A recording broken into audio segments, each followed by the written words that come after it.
c'est l'école de la guérison. Amen. L'école de la guérison. Je vais te dire une chose.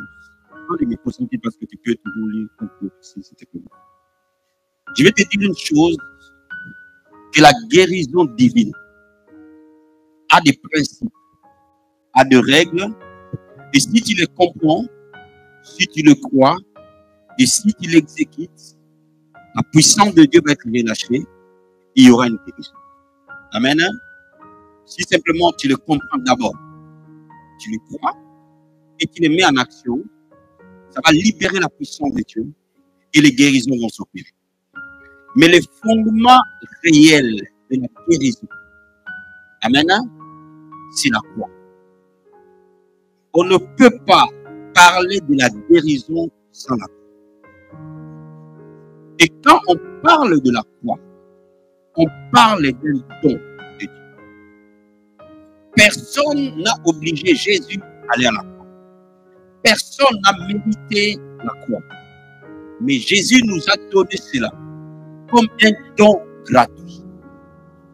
Bien aimé, le fondement véritable de miracle et de guérison n'est pas ta foi, n'est pas ma foi. Pourquoi beaucoup de gens ont été frustrés dans le domaine de guérison? Parce qu'ils ont pensé que la guérison était rattachée à la foi. Et uniquement à la foi. Et même nous, les prédicateurs, nous avons blâmé certaines personnes que tu ne reçois pas parce que tu ne crois pas. Tu ne reçois pas parce que ta foi est faible.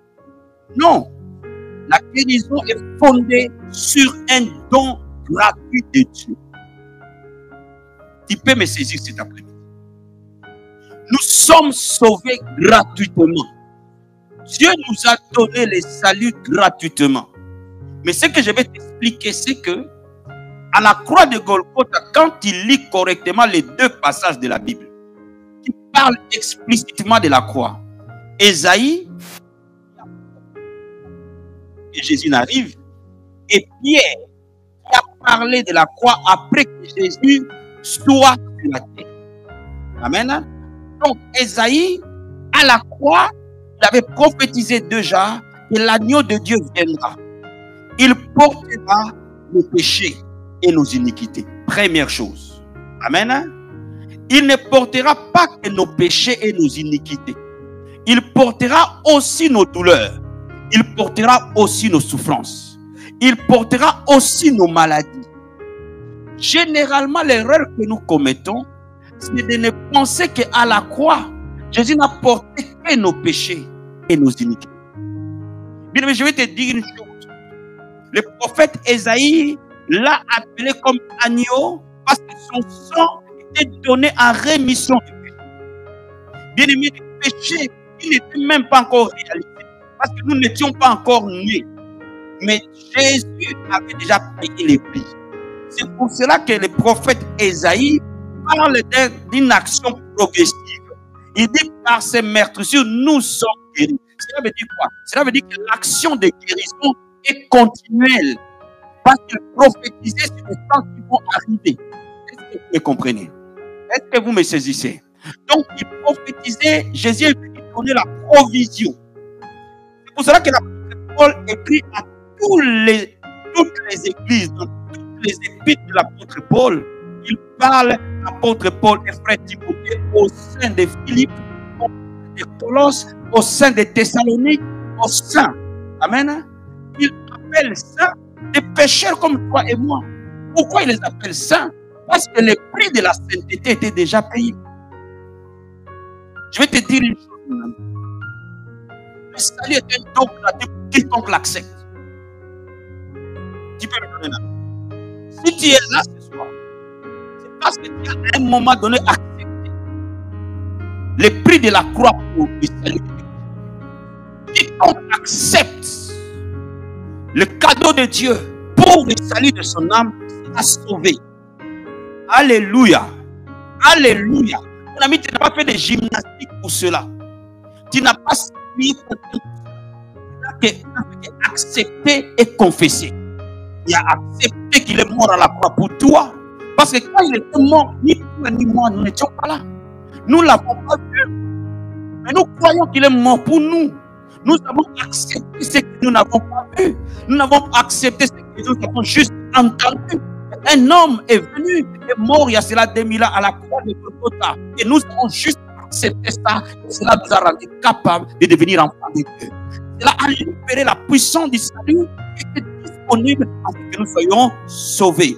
Et cette puissance qui nous a sauvés peut changer un brigand. Cette puissance qui nous a sauvés peut changer un criminel, peut changer une prostituée, peut changer un toxicomane. Juste parce qu'il accepte les dons de Dieu. Tu peux me donner un amen. Tu peux me donner un amen.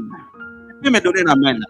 Bien aimé, le salut est dans la simplicité par l'acceptation. De la même manière, la guérison est aussi dans la facilité, dans l'acceptation. Oh my God, comment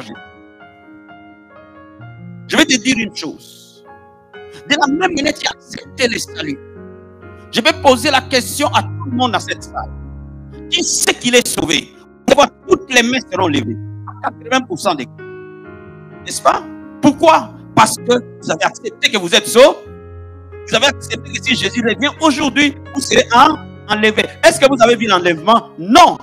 Est-ce que vous avez vu un membre de votre famille être enlevé?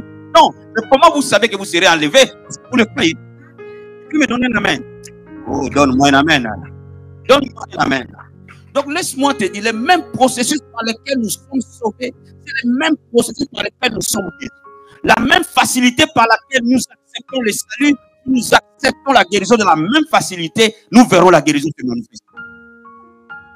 Avec moi? Avec moi? Maintenant, vous voyez la différence entre un prophète qui parle de choses qui vont arriver et quelqu'un qui a été témoin de ce qui est arrivé. Le prophète dit, par ses merveilles, nous sommes, l'action est progrès, mais il y a un témoin de sa résurrection. Pierre. Pierre ne dit pas le prophète que nous sommes sauvés. Pierre dit, nous avons été guéris. Non, je dis ça. Ésaïe dit, nous sommes guéris. Mais Pierre dit, nous avons été guéris. Pourquoi? Parce que la prophétie est déjà accomplie. Donc la guérison n'est plus affaire de prophétie. La guérison est une affaire de manifestation. Parce que l'action fondamentale de la guérison est déjà réalisée.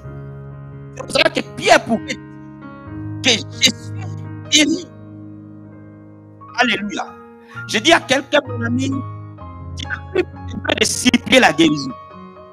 Il n'a besoin que de l'accepter, de le manifester.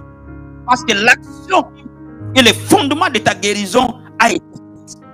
Pour que tu puisses le Seigneur. Écoutez un homme de Dieu qui disait qu'il était atteint du cancer au stade terminal. Et les médecins lui ont dit qu'il lui restait 10 jours à vivre. Et quand il était resté 10 jours à vivre, il dit, bon, quelle chose de bon je peux faire pour les 10 jours qui me restent?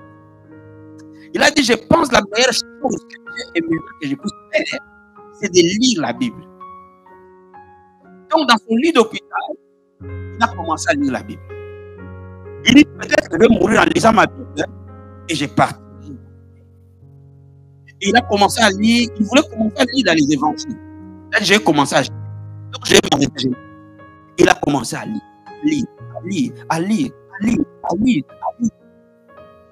À un moment donné, au 7e et 8e jour, il rêve que le Saint-Esprit lui dit qu'il va envoyer un autre homme de Dieu pour lui, pour qu'il soit guéri. Tu peux me donner un amen? Donne-moi un amen. Donne-moi un amen. Donc, le Père aimé, et Dieu lui donne un lieu précis. Il donne l'arrêt de bus où l'homme de Dieu viendra. Et l'heure où il viendra. Donc, le frère, pendant ce temps, il sort. Il va à l'arrêt du bus, attendre de la promesse. Mais quand il arrive dans cet arrêt de bus devant l'hôpital, il n'y a personne. Ni bus, ni quelqu'un, ni voiture. Il dit, tu m'as trompé ou quoi? Il me reste quelques jours de choses que j'ai pour sortir ici. Non. Au moment où il commence à se compliquer, il commence à se dire, je vais rentrer. Amen. Il voit une voiture passer.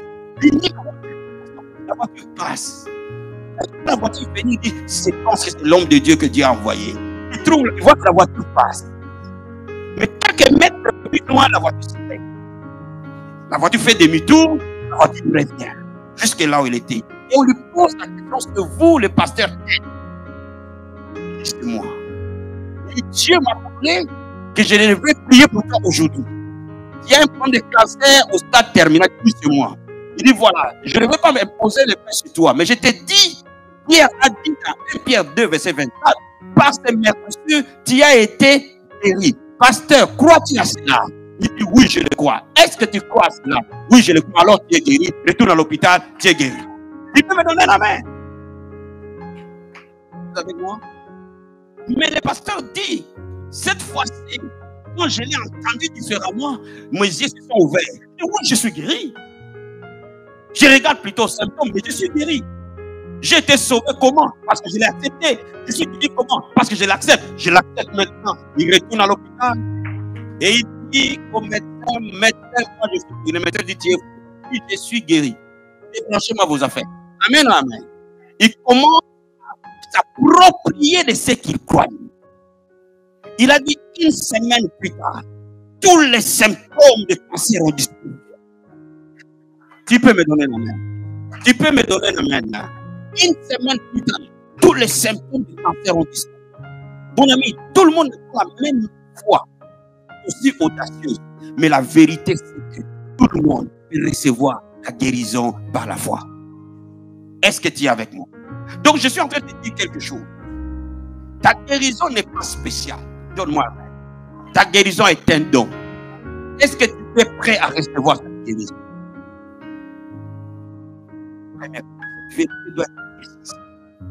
Pourquoi? Parce que Dieu peut